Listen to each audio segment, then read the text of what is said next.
Greetings, YouTube. Frog 87 here. And the other day, the Secrets of Eternity sneak peek participation card was revealed, and it's called Dragoons of Draconia. It's a pendulum monster, and let's get right to it, shall we? So, alright, like I said, its name is Dragoons of Draconia.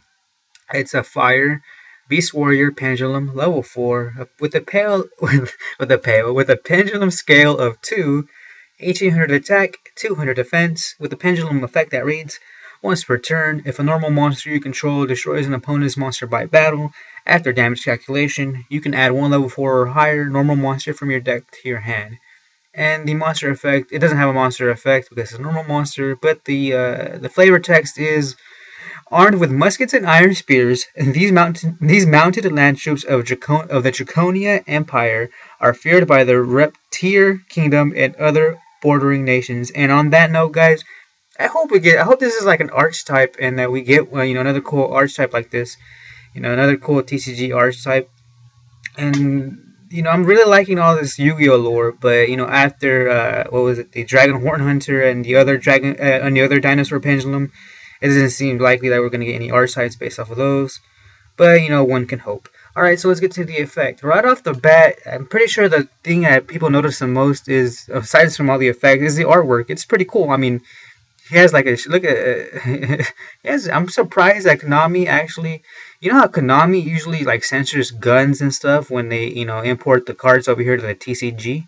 Well, this is weird because this is a TCG exclusive, and it actually has a gun on here. I'm sure it doesn't look like a regular shotgun, since it's blue and all, but it's pretty close. So that's pretty awesome. The art is pretty awesome, but it's weird because this looks like a reptile. It could be a reptile type or a dinosaur type, yet it's a beast warrior, which is kind of weird. But the main thing this card has going for it that the other two sneak peek cards, the other two pendulum sneak peek cards doesn't, is that it's more versatile. Okay, first of all, it's a you notice it's a fire and a beast warrior, so automatically you can you can put it, Wolf Bark can bring this back. You can somehow put this with Fire Fist or Fire Kings and whatnot. So it's level 4. And the biggest thing that you notice, it's 200 defense, which means you could bring this back with rekindling, so which is pretty nice. And for the pendulum effect itself, it's okay. I mean, you have this in the scale, and if you have a normal monster, I'm not sure if this has too much use with anything, nothing meta relevant, but either way, it seems like a pretty fun. You can run this in a pretty fun deck, with Rescue Rabbit and with Rescue Hamster. I'm pretty sure you can make some type of fun, freaky deck here. Nothing tier 1 or tier 2, but at least something fun, to say the least. Something you can play on DN or Dev Pro or what have you. And so, yeah, guys. So as far as it's a really decent card. It's not complete and utter trash, and it's not something broken. It's a nice balanced little card, which given the circumstances, is completely out of left field. I mean.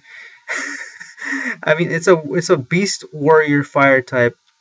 Maybe if Fire Kings were still relevant, I could see why Konami would have released it. But that deck isn't really fire decks aren't really relevant right now. But at least it goes to show that Konami it still gives support to some things that it still gives support to some things that that don't have it at all, or that or what am I trying to? Basically, I'm trying to say it's not giving support to a deck that's tier 1. Which a while back, with sets like when Fire Fist and Mermills were at their height of power. I remember Konami was making exclusives for them when they didn't need them, and when those exclusives freaking sucked. You guys remember that Mermill whale? I think that was a TCG exclusive, and that just freaking sucked. And what was that other? The Fire Fist Coyote? I believe that was also a TCG exclusive, and that freaking sucked. It was like Konami was making exclusives for archetypes that didn't need them, and they sucked. So, yeah, I'm glad to see that they're, with at least with the sneak peek cards, they're exclusives that, that aren't for already over-supported archetypes. Well, okay, guys, that's it for now. As for, what else was I going to say? I forgot what I was going to say, how I was going to end this video.